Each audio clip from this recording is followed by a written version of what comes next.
Hello. How's everyone doing today? Woo! My name's Cheyenne Lacey, and I love plants so much, so I feel really honored to be asking all of these people questions today. Are we all here? This is everybody, right? Hi. Hello. I'm gonna just let you guys pass this mic around if that works. Yeah, we can do that. Cool.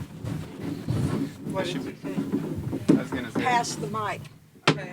I'm gonna turn it on. Okay. I guess just start with a brief description of your relationship to plants and gardening and who you are. Up to you.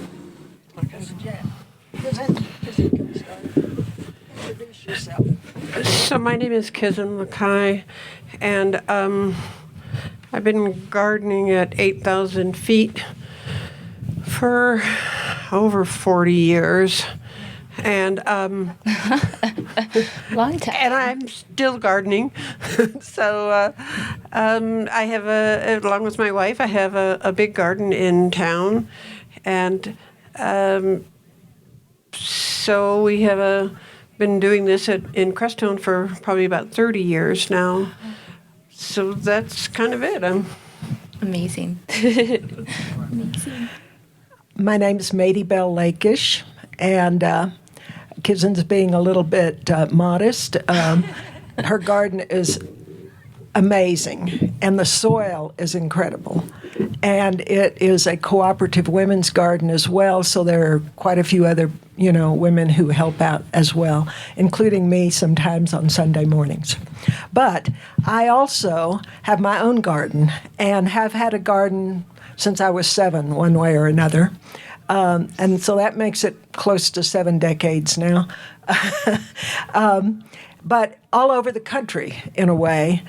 So I have gardened from the Gulf Coast to British Columbia, the deserts of Arizona, to the Midwest, but I've been here since '93, and gardening in many of the different areas, including out here in Casita Park and back in the town. I have the garden I have now. I came into my possession at my house that I was finally able to buy about a decade ago. And so I'm enjoying it, something that doesn't disappear after I have to move. Mm-hmm. So that's kind of my experience. And it's just a great, I love to experiment. Mm-hmm. That's where it's all at. Lots of things to try out. Okay, I'm turning it over to Brian. Hello, my name is Brian Pike. I like to eat good food, and that's what brought me to gardening. I've been gardening at high altitude for about 30 years, and in the course of all the learnings and everything, we started providing seeds for the community here locally and community at large. And it just keeps going. You just keep growing and learning, and it's been fun playing in the dirt for so long. And that's pretty much what I like to do whenever I can. There you go. Good morning. Thanks for having me here. I started my garden here in this desiccated, apparently, landscape in 1995.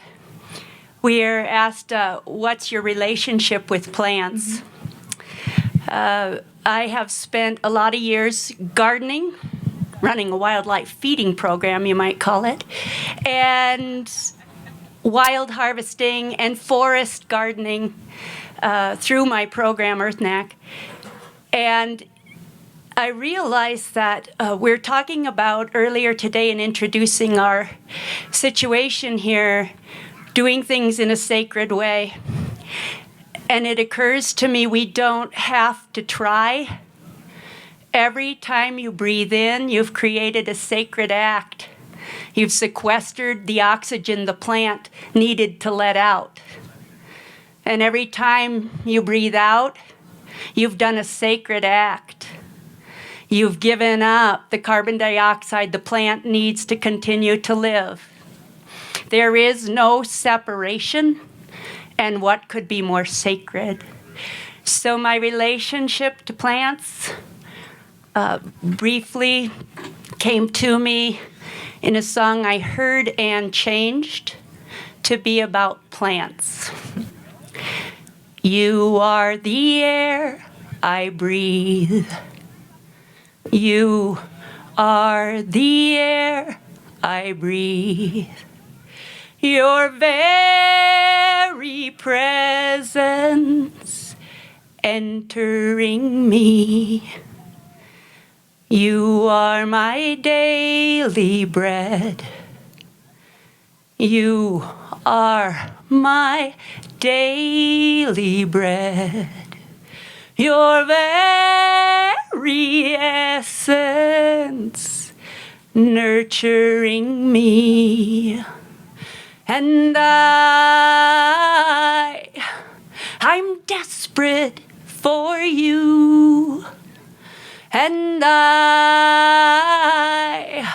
I'm lost without you. And I'm humbled by you. You are the air I breathe. You are my daily bread. And I'm humbled by you. Thank you.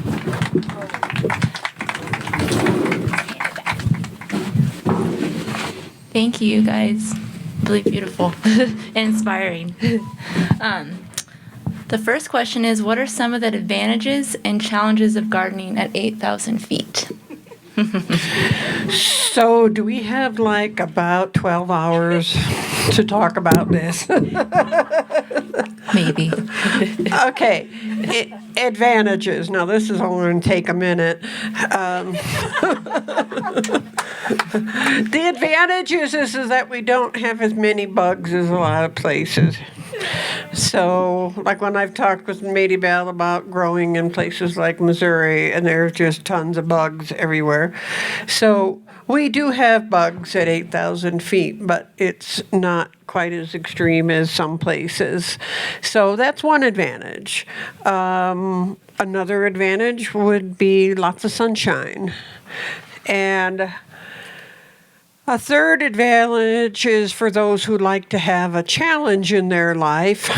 Growing at 8,000 feet will provide that for you. The disadvantages actually are many, but the reward comes from the successes that you have. It's like this morning I just went out and uncovered all the squashes that we have, a winter squash and summer squash. Then on Monday we covered with floating row cover and remesh and old blankets and old bedspreads and tarps, and then we weighed them down with 2x4s and 4x4s and everything else for the wind that came through. And they have been sitting covered up since Monday.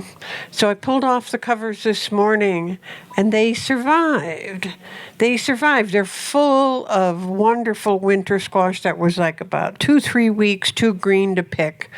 And they made it. So, that kind of a, I don't know, when you've gone through an adversity and then you come out and it's like, it's good. It's like, yay, we've made it through. The challenges are the short growing season. We can figure about a 90-day growing season. That's pretty short for a lot of plants. A lot of plants are altitude sensitive, so you have to be aware of that. We have cold nights, so when you're looking at things such as tomatoes that They like that it's so hot I'm going to sleep on the back porch kind of temperatures. If it's dropping down into 50s and 60s, those tomatoes have stopped growing. So there's a lot of plants that just do not like the cold nights. However, there's a lot of plants who really do like cool temperatures that do very well here. You can grow beets and carrots and spinach and kale and peas and broccoli and cabbages and a lot of things that like a little cooler temperature. So those are, that's an advantage. But the disadvantages are the unpredictability of the weather. I think every gardener here knows March we had unbelievably warm temperatures in the beginning of March. And then we went right from that to temperatures in the teens, which killed a lot of things that woke up too soon. And then you have mosquitoes, which right when you need to be in the garden the most, all of a sudden you're getting chased out of the garden. And then we had a frost at the end of June, which really nipped a lot of things. And then we also saw the snow and the freezing temperatures just the other day. So the disadvantages are really actually quite a lot. And so you learn, and we'll talk about, I'm sure all of us, how it is that we cope with the challenges of trying to be crazy enough to grow at 8,000 feet. Well, I don't know that I've got a lot to add after that. Kizin covered that. So I'm going to pass it over to Brian because he might have some other ideas. Yeah, you pretty much took all my ideas too. So I would say one of the greatest advantages we have at this altitude is our proximity to the sun and the UV and the nutrient load that it brings to whatever we choose to grow. Disadvantages, I think you covered a lot of that, Kizin. I'd say a personal disadvantage is just that life is short, seasons are short, and we're just trying to stuff everything into 90 days every season. So, personally, I see the 90-day season as a benefit. By the time I fill the last canning jar and the garden dies, I'm so grateful to be done with it. That's why I don't do greenhouse. You just keep going and going. I need it to be over. It's intense. It's crazy. You have 90 days. You go like gangbusters, do everything you can to put up some food. You gotta love it. If you're not having fun, it's just plain old work, and you won't enjoy it and you won't keep it up. Disadvantages where I live, most of my neighbors are bears. So an orchard I put in when I first came here, they really enjoy the fruit every year. Chipmunks, pack rats, squirrels, voles, moles, crickets, caterpillars, and birds love sand cherries, which grow really well, but you'll be lucky to get some. So those are disadvantages living in this wild environment if you just care about the gardening. But when I moved here, I looked around and I went, oh boy, the place may go up in flames, the bears may eat everything, mice will ruin the blankets. Bring it on. I want to live in the wild. Things I wanted to say. Okay, I thought of a couple of things I just have to add.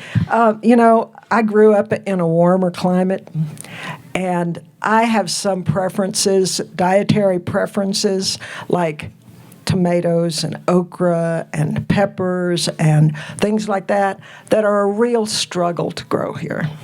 So I guess those are some of the things that I would, our cold nighttime temperatures make it difficult to grow a lot of things. And of course, we've already talked about how challenging water is in a desert, but those are some of the things that come up for me. And I'm sure there'll be more as we continue on this list of questions. I'll pass it. Yeah. Let's pass it. Or you can sit down.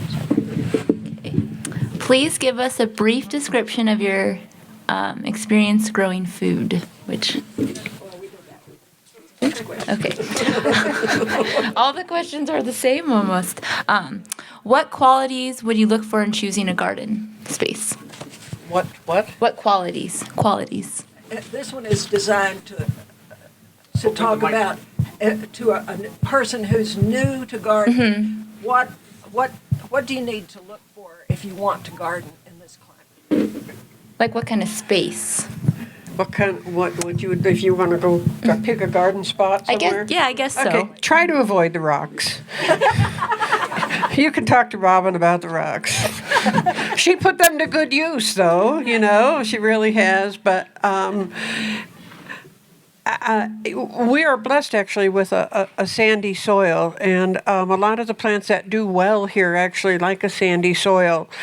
So I was also fortunate to acquire a piece of property that had soil that kind of looked a lot like what you're sitting on right now when I first started, and very, very few rocks, and was able to. You're going to have to add a lot of organic matter: straw, manure, compost, whatever you possibly can, leaves, grass clippings, sawdust, anything you can to help build the soil and add nutrients and hold the water. So, if I was looking at a spot, I want to see good sunshine and soil that you can work with, and that's primarily what I would say to a new garden. Pick a sunny spot, and look at what you can add to it. Very, very good information. And just considering Kizen's garden is more in a sunny area. My garden has a lot of trees because I'm in the chalets. Folks out in the grants don't have so much to worry about with trees, but they may have, other challenges. Wind and water is hard to get, those sorts of things.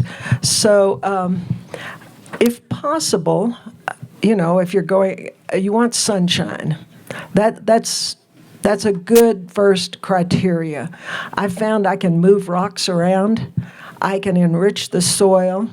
I can do something about wind breaks, which, is another big factor in some parts of the Baca and the Crestone area. But sunshine is hard to substitute for.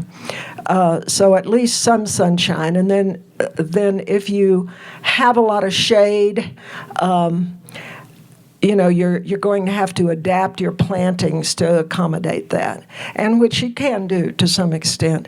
But if you are the average lot owner, let's say in the chalets, and you're looking for the place to best put a garden, sunshine, preferably a south slope, because you'll be more likely to get warm sun on the south slope. So those are some of the criteria I would suggest. You can move rocks around. Sometimes if there are some shrubs and small trees, you might have to cut some of those to make the sunshine that you want. But that's my best recommendation, sunshine. I would say if you're choosing a new garden spot, just try to pay attention before you really start working to the microclimates, the niche microclimates on the piece of property. Try to identify those before you start putting in the work, and really work with those spots. And the way you're going to see those is by watching the property seasonally and seeing where snow stays and goes first, and what the wind moves, and of course the sun issue. But I also find that we can deal with shade pretty good up here because the sun is so strong, so it tends to be less of an issue than we're used to. So that's a few points that I would consider. Thank you. I've had the privilege to learn all about the things you don't want to do to get a garden to grow food in two different environments here. One right here at the corner as you come into town in the Crestone Curve Cooperative. When we started that garden 12 years ago maybe, it was just sand. And that's a very different environment than the garden I started at Earthknack, in the chalets, in the trees, solid rocks. So I've gotten to experience both environments, and I'd say if you're coming to the area or you've been here a long time and wanting to start to grow your own food, first, what Brian just said about watching the land, that's going to be true for building your home, your driveway, your garden, anything. And so many people have moved in quickly and just put up a house, and it doesn't work with the land, and it would only take a season. They're a little different, but that's really good advice. Look at it. No matter where you end up, whether you're out here in the desert area or up in the pinon juniper band, you have all kinds of ways to use what's there to make a really productive garden. Kizan mentioned the rocks I have up at the Earthknack garden, and they became the walls of built-up garden beds, and they take in and soak in a lot of heat and transfer it into the soil through the day, which is quite helpful. Out on the flats here at the Curve Garden that didn't look very productive or organic, what's super fantastic about this valley is this isn't just sand. It's all the amazing and complex minerals that have blown across from the San Juans. There's a reason the sand dunes are here. And this is mineral-rich material. And plants get kind of frightening once they really get going. It's almost like Alaska by the time August hits. And I will say, don't get discouraged. One of the things, Brian mentioned our 90-day growing season, cold nights. One of the things that happens here, and people who come who are gardeners almost always put their gardens in right away. They're so excited, it's May.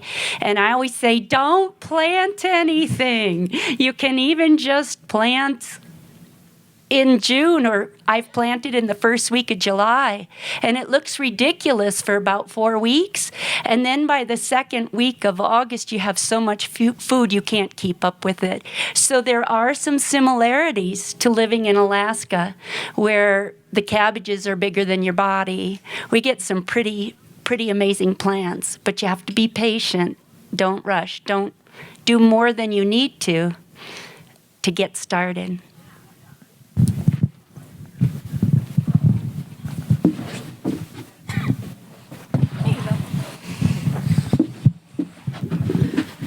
The San Luis Valley is technically a desert. How do you keep the plants hydrated? Oh, okay, that's the secret to gardening here, right there. It's kind of like Robin saying how rich our soil is. It's kind of one of those things, just add water. And so we do a number of different things. Okay, first one is to make sure that your garden has a lot of organic material in there that will absorb and hold the water. That's just critical, because if you put water on sand, it's just going to disappear. And so you really need to have a nice, good, rich organic material that will help hold the water. In our garden, we have we grow, I wouldn't really necessarily call them raised beds, but I guess they kind of are. They're a couple of feet, like maybe 3 feet wide, that will grow 2 rows of plants in. But we use soaker hoses, and I have to compliment my wife Janet, because she manages this entire water system, and we use soaker hoses. We don't spray the water up into the air. On a real dusty, dry spell, I might take a garden hose and kind of splash the plants just to make them happy. But we use a soaker hose, and when we plant, I'll make a little V-shaped row, put the soaker hose in there, plant the seeds right next to them. That our philosophy is we don't need to water the entire bed. We just need to water where the plant is at. And so we do that, and that way those plants are right next to where the water's at. As the plants grow then and get a little height to them, we come back and we mulch, and we'll mulch with the straw. and it's covered. I mean, our walkways are covered, our beds are covered, and we have the soaker hoses for the plants. Initially, I'll leave the top of the beds bare because a lot of plants need to have a certain amount of heat to germinate. So you want that sun on the soil, warming the soil, and then after they're up, coming back and heavily mulching. And I think that's probably the key thing for water conservation is don't water just everywhere. Put it focused where you want. Use soaker hoses or drip hoses, whatever, around your trees, and then have your water directly where the plants are at, and use lots of mulch. And we're on a system, we're on a well that is operated by, it's all solar. So we need to be conservative both with how much energy we're using to pump and how much we want to pump our well. So yeah, conserving water is like number one. Well, I'm in the chalets, and so I have to purchase my water from Water and Sanitation. And I also prefer soaker hose, which is a different system than what is called a drip system. If you hear of a drip system, sometimes those have a different type of emitter that actually sticks up out of the ground and sprays water for about a foot around it.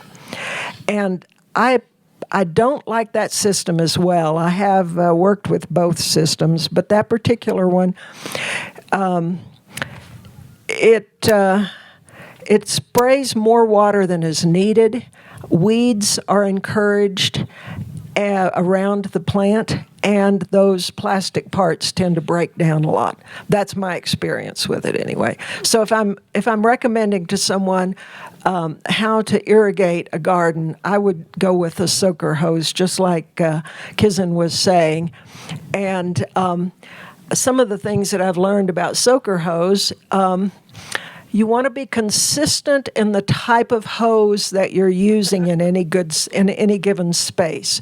So in my garden, and you're all welcome to come by my house and have a personal conversation about it if you want to at any time. I'm happy to.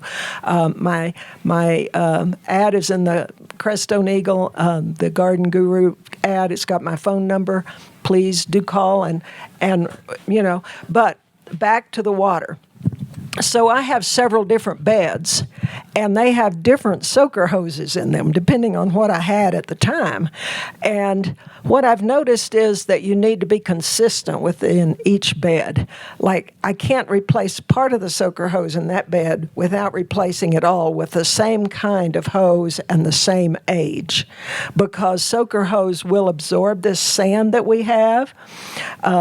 Some soaker hoses have the little fabric around them. They all work to some extent. Some are easier to repair because they almost all get holes in them at some point. But it's worth it in the long run to set up a system for each bed that you have. Be consistent. Buy new hose for that bed.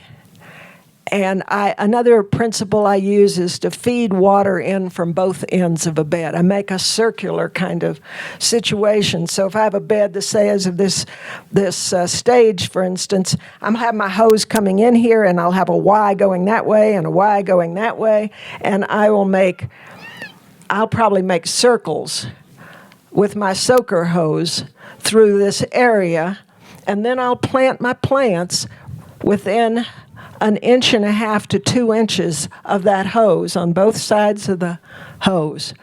And then the water's going in through the Y. It's going to be equal pressure throughout the whole system. That's kind of some things that I've learned over the last 20-something years of working with it here in this area. My preferred method of managing water is drip tape, and one of the first things I figured out with the drip tape up here working in sand is the U-pins do not hold the drip tape in the wind. So my favorite method to work with drip tape is to bury it 2 to 4 inches, pull a shallow furrow, bury the tape, and then either plant next to it or on top of it. A lot of times if I'm planting roots, I will just put the drip tape in the bottom of the furrow and just put the roots right on top of the tape and then bury the whole package. That's my favorite method, and I tend to do a little bit more commercial and market production, so all my systems have to be managed pretty tight. And speaking back to what Maddie said about equalizing pressure and stuff, it's you got to keep a tight eye on everything, and a lot of the different soil types around here too need to be managed differently. There's a lot of varied soil types throughout our community depending on where you're at, so you can't treat everything exactly the same. You really have to tune into what the soil needs, because it can vary within a single garden. It can vary depending on how things have fanned out since the soils were placed. Thank you. So again, I have these 2 very different garden spots, and on one I'm on a well, and on the other I'm on the purchased water. And I'm a bit of a messy gardener. I didn't need it to look perfect. I just needed it to be real. And I do all kinds of water. I do everything you heard mentioned here in various places and in some of the same places. Most of the plants that I'm growing for food or medicine, they are designed to catch rain. And it's not just the root that needs to drink. And there's all kinds of ways that the production and the best nutrition of a plant needs water on other parts of its body. So I believe in rain, and we live in a land of very little rain. So every once in a while I do sprayer water on my plants throughout the season. I have drip hose, I have soaker hose. I like the weeds. Almost all the weeds that grow in and around my plants are things I eat. They are my plants. It doesn't look like it, but once you learn what they are, there's more food than you realize. You just have to get to it first before the critters take it. I find that my plants are stronger and have more protection and last longer because they're just all over. I've got a tomato plant in the middle of a bunch of wild amaranths, and I've got some purslane covering up this whole area where I'm trying to get some medicinal calendula flower, and it's keeping all the other weeds out. And then I can all that purslane with the big tough spinach stems at the end of the season. So everything's useful. Everything's something I want to encourage. And the water is the key, of course. I'll shovel my walks in the spring or early fall, and I'll toss all the snow into the garden beds to let it melt in there. I am working diligently to cultivate purslane in my garden beds. It's especially easy out here in the flat garden because it comes up naturally, and it's my ground cover. Does a great job of that. My first 4 years on at the Earthknack Gardens up in the chalets, I actually carried buckets. Before we built our home, we put in our food and medicine. So we lived in a teepee and a wall tent and raised our kids on the land. We put a lot of things from the forest that we knew and used for food and medicine along the creek. We are very lucky to have the creek running through all our property.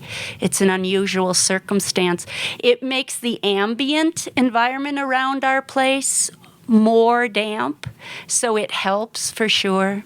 That's not true down here in this garden. I like using straw bale to put an edge on the windward side of the garden beds. As it gets wet with the watering, it holds the moisture, and it also keeps the wind, which immediately dries out everything here. However, it's a wonderful condominium situation for prairie dogs. So, you got to take it both ways. For every benefit you get, you've got to work for it out here. But it's worth it. You ask the next question, Rob. Okay, you start. What soil amendments do you recommend? Compost. Yay! We need organic matter to unlock the mineral content in the soil. Yes, compost. How do you get the compost, though? Sometimes that can be a bit of a challenge.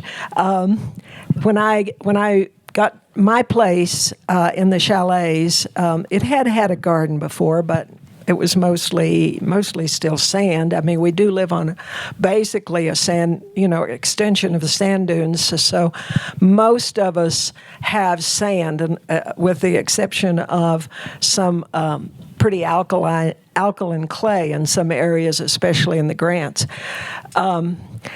A few of us actually have some humus in the soil if we're close enough to the creek, as in Robin's original homestead. But it is a challenge getting the humus into the soil that we need, and compost is the best way. But it takes a while to make compost. And sometimes it's hard to get all the raw ingredients together right away. I have bought compost from the mushroom farm compost up here. If people ask me what soil amendment they can put in their garden right away, that's usually my best guess. There are, as a compost operation in the valley that makes compost and sells it, and they kindly collect a lot of the manures and things like that and sell it, and you can buy it by the truckload. And I also gather raw materials and make my own. So, for instance, we got several. My son Alder helped get several truckloads of horse manure from the stables, which needs a year to compost, really, to be ideal. But I've also used it sometimes as a top dressing. I've gotten a chicken manure from folks, wherever I can find something that's high in nitrogen to put together with something like straw, which is high in carbon. So you need to balance that compost, that carbon and the nitrogen and the other amendments. I also use some other amendments that I use are bone meal, because we have a lot of some kinds of minerals, but we don't have a lot of calcium, for instance, here. So bone meal is a good choice. Most of our soil is alkaline, so it benefits from having some the iron is not available if the soil is too alkaline. So to add an acidic iron supplement, I have found, is helpful. And then, of course, the animal manures are excellent if you can get it, no matter what kind. They have varying amounts of nitrogen in them, but to get those animal manures and compost them over the long term is the best choice. And Kizan has done that miraculously, so I'm going to let her talk about that. Oh, we love compost. Yeah, it is. It's number one thing you want to do, and we have a kind of unique method of our composting, and we do have a cooperative garden. There's probably about 8 of us on average that work in our garden, but we have some neighbors. We have the food bank. When the care and share comes in, there's a lot of rotted or bad vegetables and things. So we have a compost pile that is sizable. I mean, it's probably about 6 foot long by maybe 2-3 feet high and that much wide. And we collect not just our own vegetable scraps, but from these other places as well. They come and they dump it in our compost pile.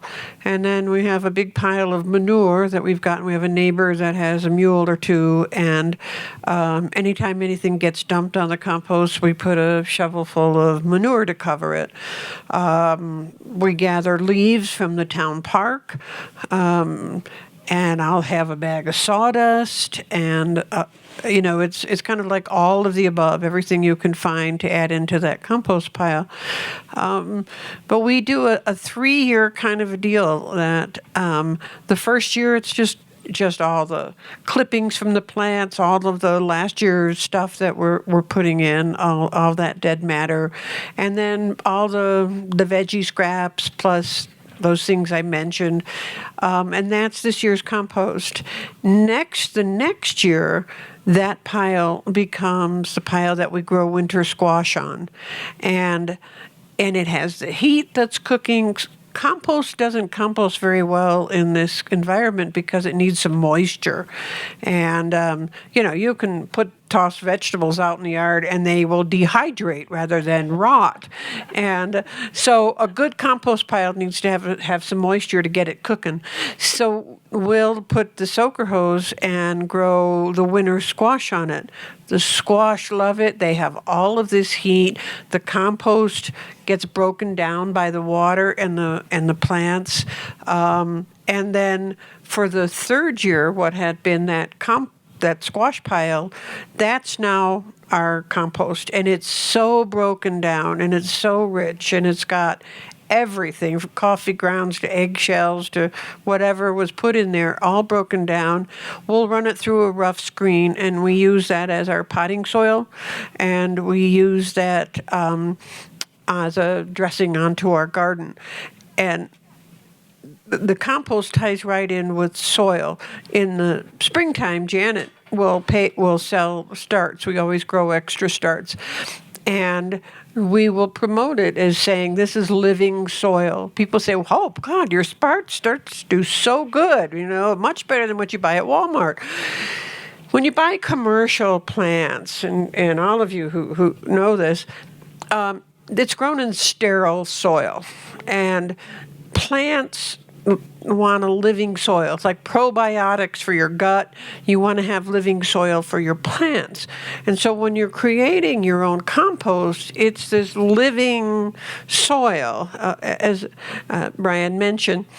And that's what really makes soil, so that when your roots of your plants go in the soil, all of that little bacteria is all working to turn all of those things that were into compost into a usable form for your plants. And a lot of times people start off with a brand new garden and they bring in things, and it's like, you don't necessarily have the little microclimate in your soil that the plants need. And I'll say, you buy some of our tomatoes and you put that in there, you've just inoculated your garden with good, healthy, living soil that might not have been there. When I first started my garden, I went up to above the campground, and where I like to dig fishing worms, I dug earthworms, put them into the garden. Years later, Mady Bell came working in the garden. She was stealing all my worms. Take to her garden. But if you're going to do things like plant a tree, go to Walmart and buy a thing of earthworms and then put some around in your tree. Or when you're starting your garden, add some earthworms, because they might not be there naturally. You might have to do those things. So creating your soil is directly related to the compost. I use bone meal, and I'll also use blood meal to add a little bit more nitrogen into the soil. When plants are breaking down, when compost is breaking down, it will take a lot of times, it'll pull nitrogen from the soil in the process of decomposing it. So it's another thing sometimes is to add, you can add a little bit of blood meal if you don't have a lot of really good compost or things like chicken manure to go in.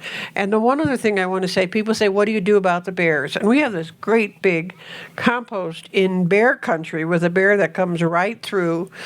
I've discovered that if you take your compost pile and you throw manure over the top of it, the bears are not interested. They look at that and it's like, oh, that was a good watermelon rind, but now it's covered with mule manure or whatever manure, and the bear leaves it alone. However, it makes its own other microclimate of it'll attract little mice and it attracts the fox.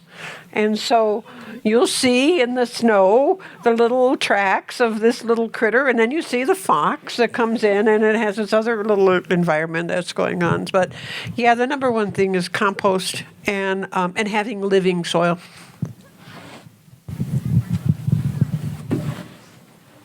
Yay, compost. Yes, the manure cover helps. I confessed earlier that I am a messy gardener, and now it's time for me to confess that I'm a lazy gardener. I believe life wants to be, and a lot of times when we leave things alone and see what comes up, we'll find what does best where we are instead of saying, I want okra. I tried it one year. We're so used to getting whatever we want whenever we want it lately that we can't imagine that we might just do without something. And we don't invite what wants to grow with us and for us because we're so busy trying to get rid of it so we can have the thing we wanted. It really just doesn't work that way unless you want to do a lot of work. So I'm a lazy gardener. I'm also a lazy composter. And I use a layering system that's thermophilic, heat producing. I layer my nitrogen and my carbon in 1-inch layers over and over. And it immediately has a chemical reaction within 48 hours that produces up to 139 to 141 degrees, destroying all these numbers, take them as you will, but I like them because it makes me comfortable doing it. All pathogens and parasites within 48 hours. So back when I was first becoming a gardener, Rodale Press, Mother Earth News, everyone's talking about turning their compost, rotating your compost. That's a lot of work, especially when you produce the levels of compost that we do to create soil. I created every bit of soil on my property. You all probably remember that huge community compost pile we had out on the curve there, the Crestone curve. Turning that was impossible without a machine. So this composting system layers, and if you water it, that's the problem with our compost. We don't get enough water. If it gets moisture, it's ready to use within a year, year and a half. And it is odor-free, pathogen-free. People would use a lot of manure, chicken and horse and any kind of animal, and say, just put it on the fruit trees. Don't put it on your vegetables. You can put this on anything you grow. You can compost anything.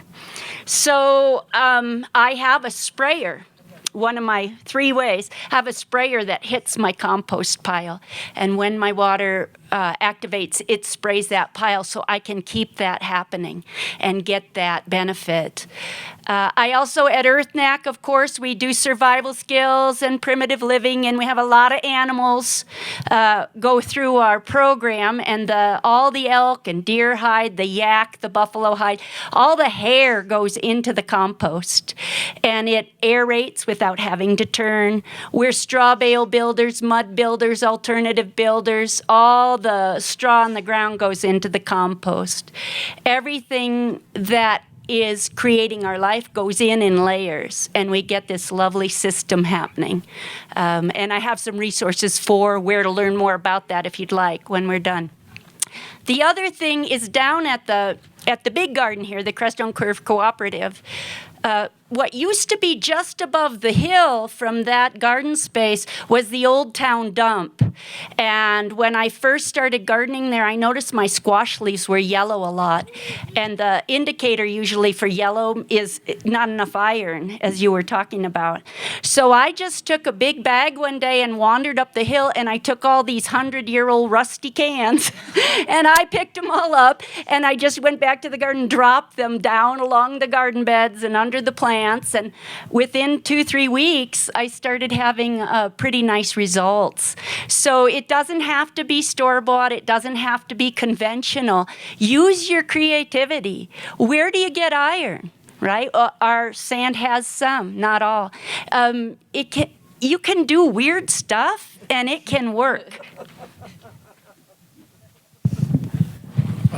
Compost turned out to be a pretty big subject. I just wanted to add a couple things. Composting in this community, being a wilderness interface, is a responsibility if you choose to take it on. 30 to 1 carbon to nitrogen is what you need to do to keep from attracting animals, which 30 parts of, if it's straw, to your slop bucket of kitchen scraps is a pretty big commitment.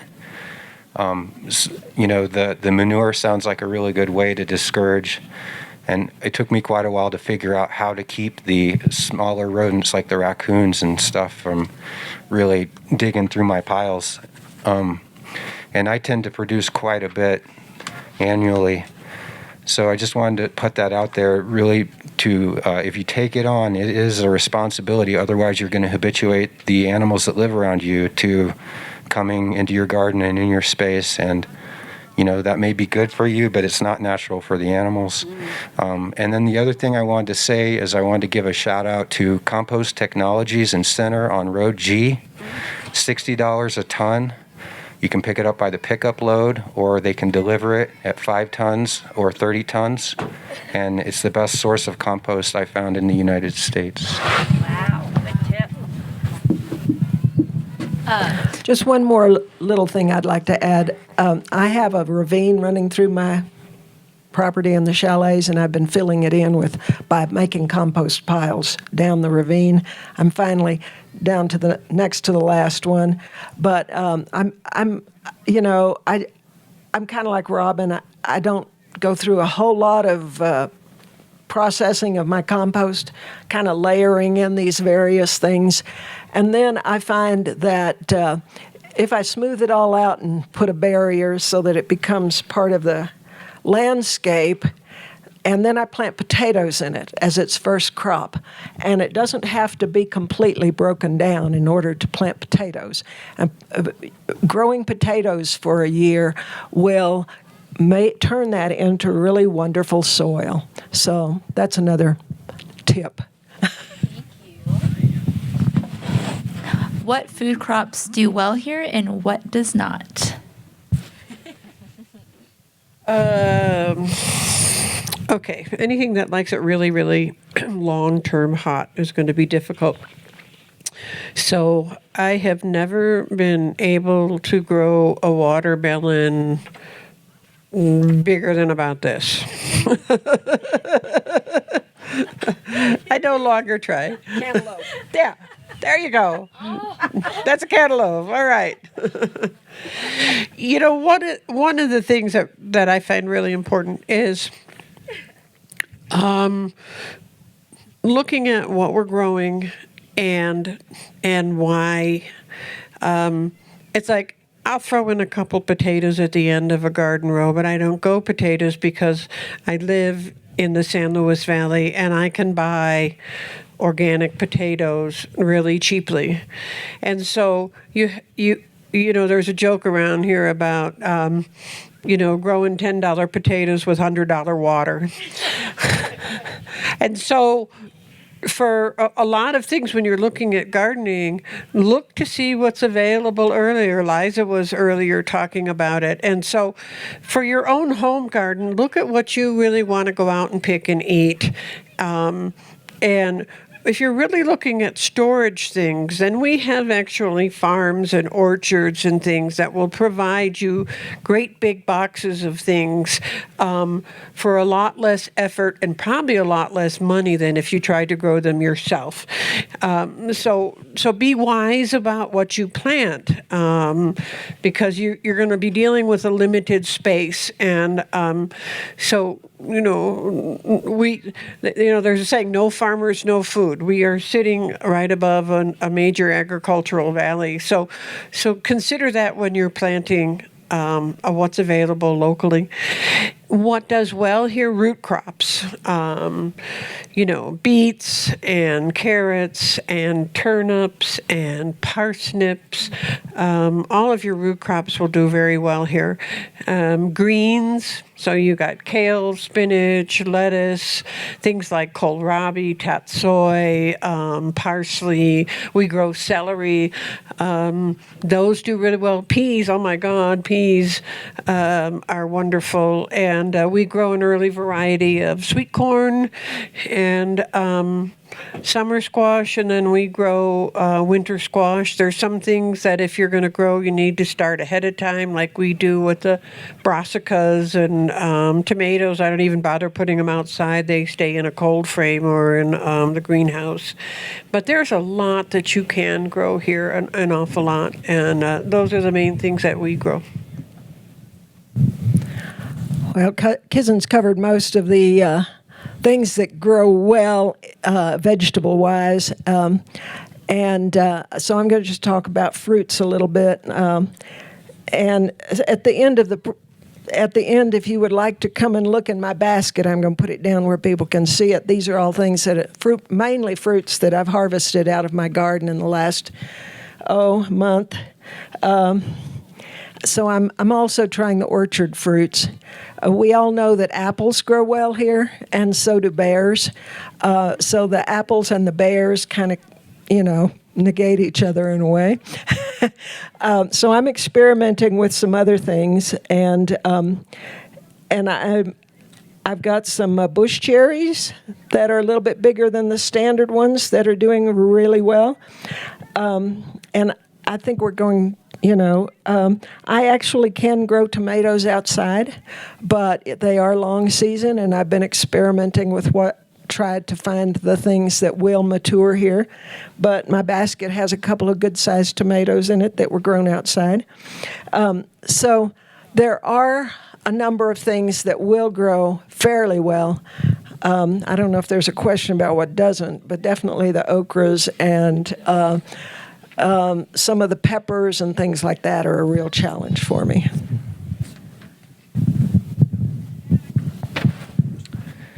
Okay, you guys covered it well. One thing that we've discovered that does really well, it's kind of finding what wants to grow here is the tough thing. There's so few things that'll just grow untended, but goji berry bushes have been really productive for us, and it was kind of a journey to figure out which goji bushes, but there's varieties of gojis that do really well here and produce continuous crops of fruit, and they can lend themselves to all forms of preservation, winemaking, etc. So that's what I'm going to stick with. I think that pretty much covers what grows well, all those same things. One thing I have had luck with, I pretty much don't try to grow any other kind of tomato anymore except the small yellow pear tomato. They grow fairly prolifically up at my earthknack garden whenever I plant them. And then I have a kind of purple-hued Cherokee cherry tomato variety, and that grows really well as well. I actually get to eat some of that when I plant those. What's our next question? Can I go first? Yep, you can. How did you guys handle the cold spell this week? With the dance! Yay, moisture! The cold spell. I mean, they were predicting 22, and that's really cold. So, what? What did you see at your spot? I ended up at about 30. 29 to 30 is what I actually got. But the reality was, well, I might have gotten 27. My eyes aren't so good anymore. But thankfully, the reality was better than we thought it was going to be. But I did cover. Now I grow tomatoes outside, and I actually do have some good-sized tomatoes here. This is a yellow tomato I have been saving seeds from for a number of years, and these. This is either the Cherokee purple or the black crim. They act very similar. But, I've been saving my own seeds for a long time, and I always save the first tomatoes that ripen, and so that kind of encourages early ripening plants. So by the time I have no idea anymore what the real parentage of these large yellow tomatoes are, because it's been a number of years of saving over time. But I had to cover these because we weren't supposed to have snow this early. I mean, our usual first snow date is Halloween. And maybe we'll get some a little bit earlier, some a little bit later, but rarely do we have this kind of snow and those kind of cold temperatures coming out of what were the 70s and 80s. So I did. I took all the old sheets and blankets I've been hoarding and covered up all my tomatoes the best I could. Of course, the wind played around with them quite a bit. And then I have floating cover, and I even covered up some of my hardy greens, like some new lettuces and spinaches that I had planted a few weeks ago, because I didn't know, 20 degrees. But as it turned out, it was not as severe, and the snow was protective. So I think I didn't really lose that much in terms of produce.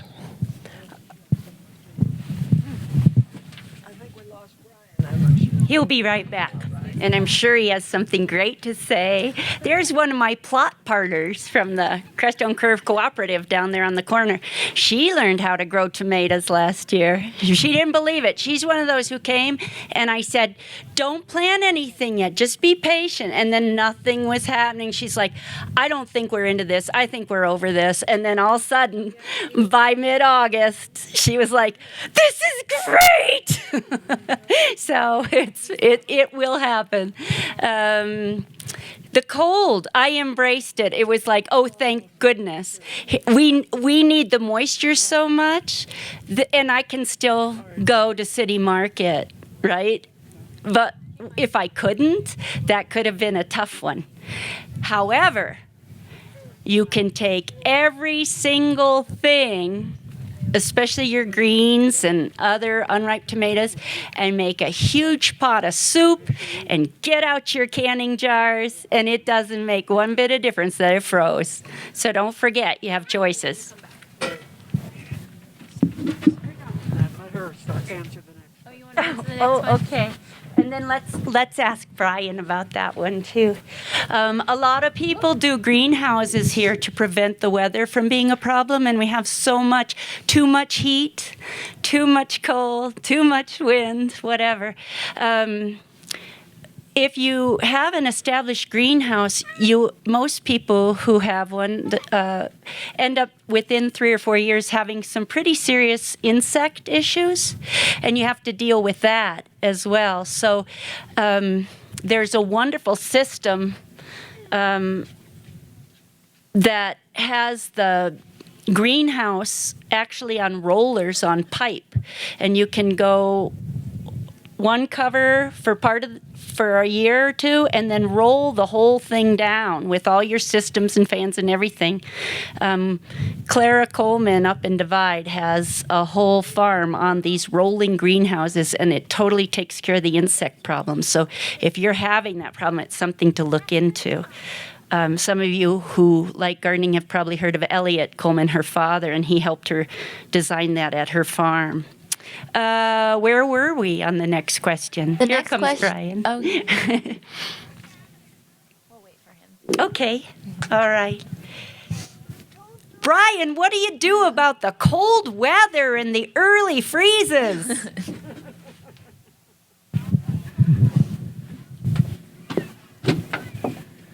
This is regarding last week. Yes. I tend to like to torture plants. I like to see what they can handle. So this last event, I really crossed my fingers and I got blown away by what they could handle. I've got corn that's made it through this event, squash, beans, peas, everything made it in 4 sites. So I had varied topography. So I get pretty tired, and I get pretty tired of working with all the covers, especially in the wind and stuff. And as soon as they started predicting those 40-mile-an-hour winds, I knew I wasn't going to chase any of that. So, being busy with a lot of other projects as well, I just let go of it, and I let nature run its course. And I was very pleasantly surprised this time, which doesn't always happen, but when it does, it's very affirming. So I didn't see it on your list, but I would love to have Brian speak about seed saving.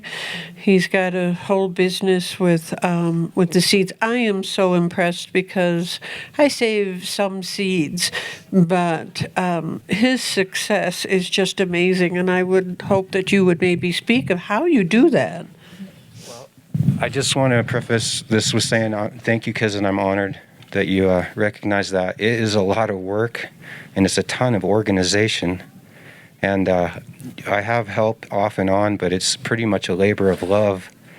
And I just try really hard to let the plants reveal themselves to me and to really see what's happening around me. That's the biggest skill, is to not try to imprint what we want, but to see what's actually happening around us. And then I let the plants lead the projects pretty much. So one of the questions I saw on this sheet was, how do we select varieties? That's one of the biggest things when someone's trialing a bunch of stuff and trying to bring new and different stuff to the seed vault, the seed bank, or the community seed needs, is days to maturity, and just because it can be really hard to devote a space and all the energy to a crop and not have it finish, which is one of my biggest obstacles. I really have to put a lot of time into trials and selecting what we put our time into, because we only get one season every year outdoors. So it really bites when you lose a lot of work and hundreds of line feet of something that you install. So I'm not sure how I do it all. I don't know if I can keep doing it. I'm getting a little older, so I think youthful energy got me through the first part, but we'll just see. Everything keeps evolving. I really love the work, and I'm very passionate about it, and there's really nothing I would ever want to do with the rest of my time on the planet, so I'm just going to keep figuring it out, and my main focus is quality. I want the seeds that anybody gets from us to germinate well and be true to type and perform well, and that's pretty much it. If I can't do that, I won't serve a variety. So I just take it one step at a time. Thank you. I've really appreciated Brian's work with saving seeds and developing those varieties too. And in fact, he gave me some trial seeds of a broccoli, and I now have 2 plants that are going to seed. And I have separated them from all the other brassicas, so hopefully we'll have our own Crestone's broccoli variety one of these days that is open pollinated. That's a big consideration for gardeners. I've been working on that variety since 2011. All right. A lot of people, when they buy seeds, they don't know that if you're buying hybrids, you can't save the seed, or they won't come true to type. So it's very important to me. One of my criteria is to try to grow open pollinated seeds and save the seeds. And so, I think I can really appreciate what Brian is doing, and if I can help in any way, I will. So the next questions are going to be from the online viewers. The first one is, how do we deal with mice? Mice. Little rodents. Yeah, rodentia. Oh boy. Cats. If you can keep cats, that would be if it's a garden, cats. If it's not a garden, traps. If it's field culture, a small amount of trapping. Other than that, pay attention to what they're eating and try to set trap crops around whatever you're trying to save. Just pay attention to what they like to eat. This year especially has been a really hard year for everybody for rodents. We had a pinion load last year. So there's certain things that were revealed this year that I just can't grow. I've never had the pressure this hard as we've had it this year. So really paying attention to what they love to eat and either trying not to give it to them or trying to plant something with it that will somewhat repel them or satiate their hunger. That's a really tough one. Who's next? You want to go? So I mentioned earlier about my composting system and about water, and one of the methods of providing and saving water I didn't mention is the first 4 years when I was carrying buckets and filling buckets for all my plants because I had no running water. I would take a 16 penny nail and punch a bunch of holes in the bottom of the 5-gallon bucket, and I just set it by the plants that I wanted to water, and it would go very slowly. Usually took over 24 hours. So this was one way I dealt with that. What happened, just because that happened to be a rodent year of biblical plague proportions. And every morning I'd wake up and I'd find anywhere from 12 to 24 mice had climbed up the side of the bucket because there wasn't water anywhere else. All the creeks in town had dried up that year except mine. And there they were. Well, that was actually kind of awesome and gross. So I emptied those buckets into that composting system that I told you as a layer. And in short order, they were gone because, again, it was heat producing. It works fairly quickly with water. So there was nothing left. So they made great compost. I am a great believer in the 5-gallon bucket mice elimination process. Get yourself a few.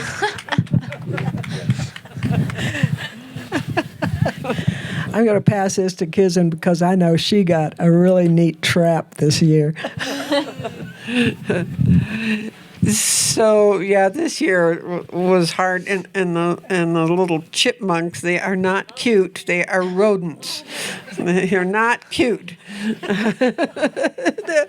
Anyways, I didn't catch any of the chipmunks, but we bought a rat zapper, $29 on Amazon.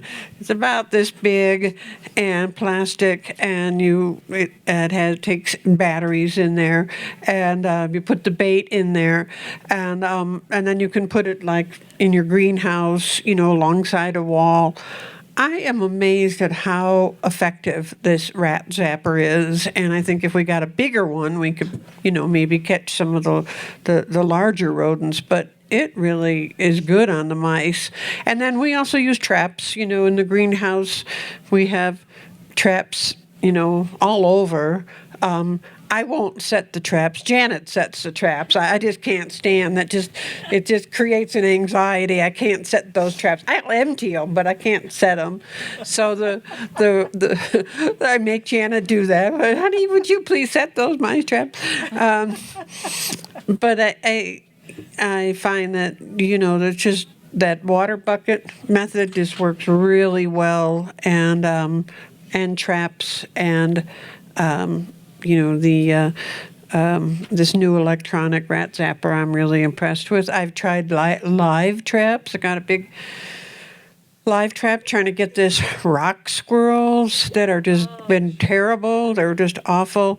But the live trap isn't big enough for it. I find that this critter is so big it gets itself in there and it eats the peanut butter, but its butt is holding the trap open, and then it just backs out, and I come out, and it's a very well-fed rock squirrel at this point. So, the rodents are probably one of the biggest challenges that we have. And I know there's a Crestone Facebook page called Crestone Community Gardens. It's Mady Bells started that, and on there, is a lot of our local gardeners who share their expertise. And let me highly recommend that you go to Crestone Community Gardens, because we'll share this sort of information. Like Katie Getchell was talking about covering her whole garden with remay in order to try to keep the mice and the squirrels out. And people share those kind of tips there. I have one more thing to say about mice. And this is gross, too, another gross thing about mice. But as many of you know, I'm a primitive skills and Stone Age living skills instructor. So one of my favorite things to put on the Thanksgiving table is squirrel gravy. So I appreciate that they come down to the garden, because then they go into jars. I also lived on the trail for over 3 years in survival with very little to eat, and mice are quite nutritious. There's ways that you must prepare them to keep yourself healthy, and if you want to talk about that later, we can. But remember, when there isn't a city market, they are a food source, and they are a ubiquitous, plentiful, and actually quite nutritious food source. That's all I have to say.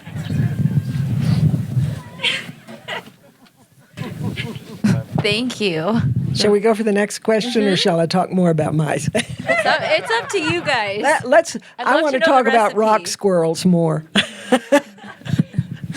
Can I do that? Yeah, okay, because the rock squirrels are interesting. They're those big gray squirrels. They often have kind of a pretty white mane across their back. The males do, and they live in the ground or in holes somewhere rather than in trees.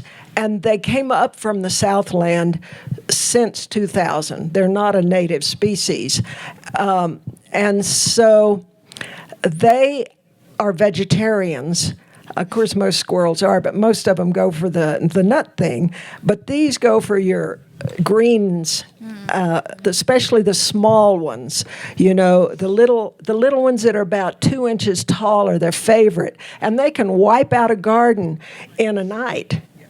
And this year, they took all the apples off of my tree, like 100 apples in 2 nights, and buried them somewhere. I have no idea. I think they might all be composting under my shed or my neighbor's wood pile. But, you know, these rock squirrels are something else. And so that's when Kizan said she got a rock squirrel with her zapper. I'm pretty impressed. I hate to say what is the most effective technique, but it is a projectile that comes speedily from something with a barrel. And, you got to have a good aim to do it.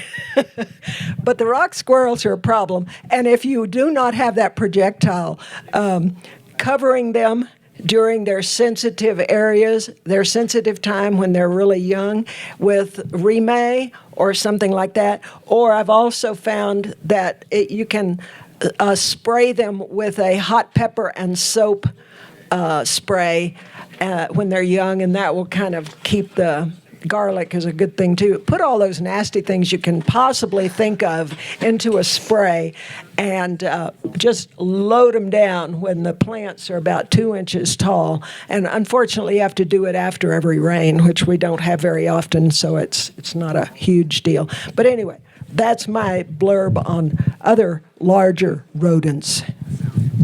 You want to talk about it? I think you covered it. Awesome. The next question is about hugelkulturs, and I guess just hugelkulturs in the soil. There you go. It's a fun idea. Try it. Copy that. Well, I've done a little bit of it. I mean, basically, hugelkultur is using wood deep in your soil to hold the moisture. And so I've tried that a bit, and cottonwood is a good, not fresh cottonwood, but cottonwood branches, say something like this, or, a bigger piece if you want to. They absorb moisture. and hold the moisture in the soil better than, say, pinyon or juniper. You don't want to use pinyon and juniper for that particular application. Aspen would be okay. The pinyon and juniper both have oils that repel growth. So you're going to want to use one of those more permeable trees, which in this area is usually the cottonwood or the aspen. And then you cover it with soil and, all the soil amendment that we've been talking about. And the point is for the wood products at the bottom of your pile to kind of hold the moisture and allow the plant roots to take advantage of it later in the season. That's my understanding of it. And what little I've done, it is good, but it's very time consuming. And it's hard to work the soil after that. For instance, you can't run a tiller through a hugelkultur bed very well. So you want to consider some of those things when you decide to do it. I have used it, and like I said, my beds I'm doing down my ravine. I've done a couple of them that way. And anything you can put in the soil that will help retain moisture in this climate is a good thing. I have one more thing to say about it. It's such a fun name, and I did try it for 2 years. If you think you'd like to, I always encourage people to try things. The problem for me was the wood in the bottom never really got very wet. It's not very wet here. So it took an inordinate amount of water to actually get the benefit of what it was designed to do.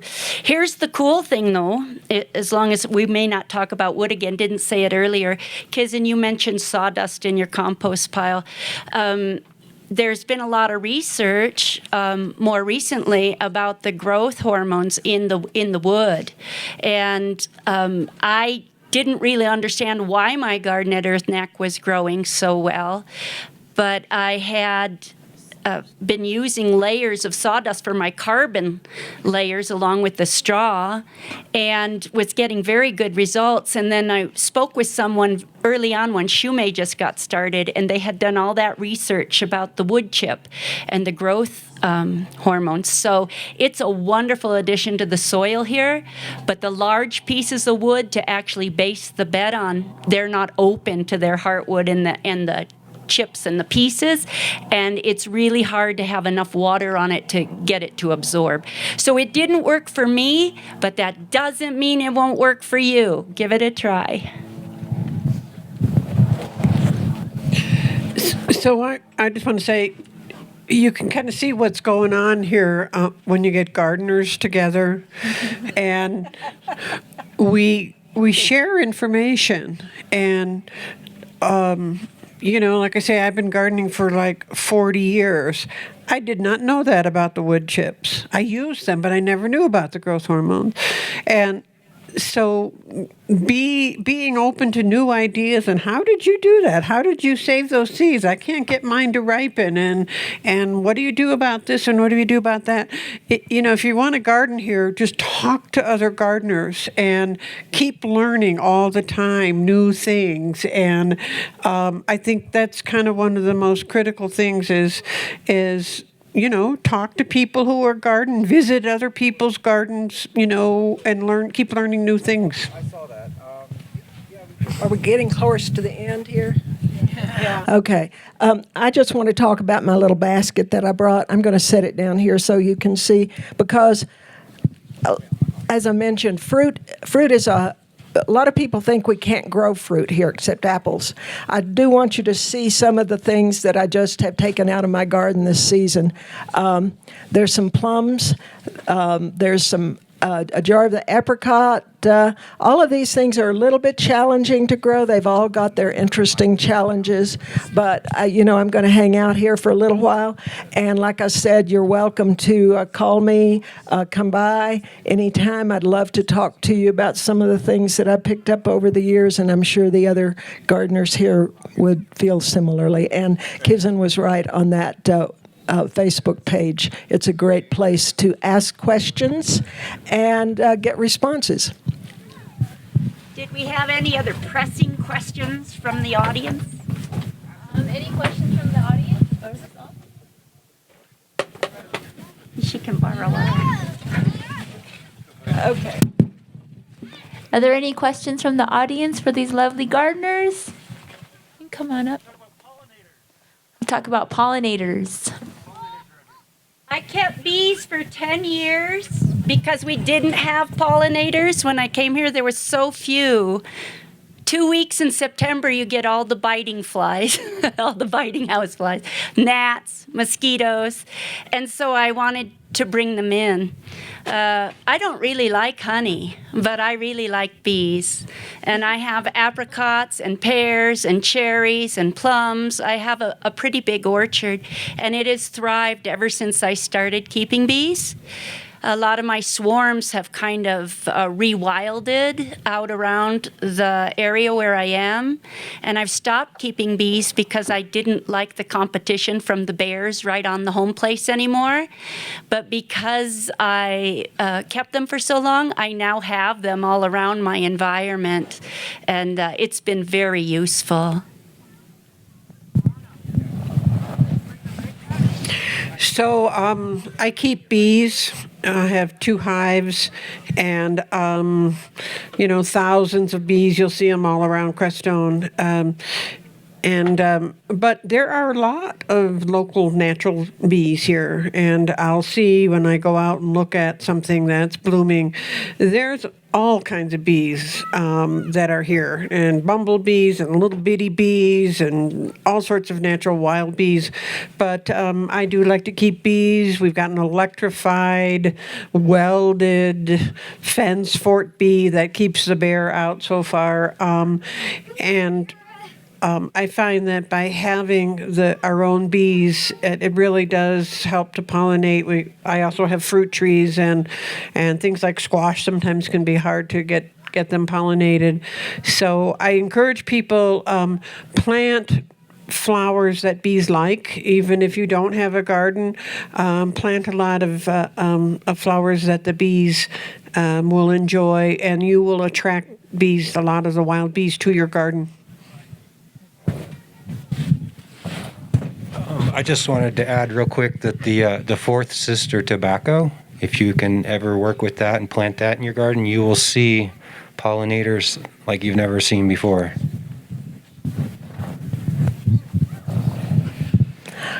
Yeah, pollinators are wonderful. And again, Kizan has done a great job. I just wanted to say that Jose Villa, is that how you say his name, Jose? Jose is here. He's got this wonderful hat on. So if you see this guy with this beautiful straw hat with all kinds of designs in it, ask him if it's Jose. He and his wife, Sandy, are bee experts and have brought a lot of bee knowledge to our community from their 30 or so years of teaching in Florida. So I really suggest that if you are interested in bees, get together with Jose. I kept bees for several years. I lost them last year to the Varroa virus, and so when we do take bees into this area, it's good to select varieties that are resistant to Varroa, because I tell you, it's really disheartening to have all of your bees disappear in a very short time to these little tiny blood-sucking mites.